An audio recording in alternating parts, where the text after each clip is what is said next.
మనం ఈరోజు ఆలు దమ్ బిర్యానీ చేసుకుందాం పదండి. ముందు ఆలు ఫ్రై చేసుకుందాం. 4 పచ్చిమిరపకాయలు వేసుకుందాం, కరివేపాకు, టమాటా కూడా వేసి వేపుకోవాలి, సాల్ట్, పసుపు. ఆలు ఫ్రై అయిపోయిందండి. స్టవ్ బంద్ చేసి పక్కన పెట్టిద్దాం. బాస్మతి రైస్కి ఎసరు పెట్టుకుందాం.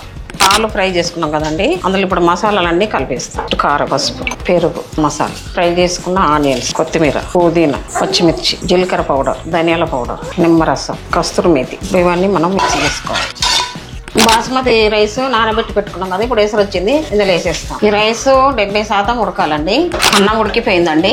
అన్ని మసాలాలు అన్ని కలిపి పెట్టాం కదా, అందులో వేసేస్తాం. పుదీనా వేస్తాం, కొద్దిగా కొత్తిమీర, బ్రౌన్ ఆనియన్స్. ఫుడ్ కలర్ వాడట్లేదండి, నెయ్యి వేడి చేసి ఇందులో పసుపు కలిపి పెట్టాను. 10 నిమిషాలు దమ్ పెట్టేస్తాం. మనం కష్టపడి చేసుకున్న దమ్ బిర్యానీ రెడీ. ఇప్పుడు ఇది ఎలా ఉందో టేస్ట్ చేసి చూపిస్తాం. వా, చాలా బాగా వచ్చిందండి.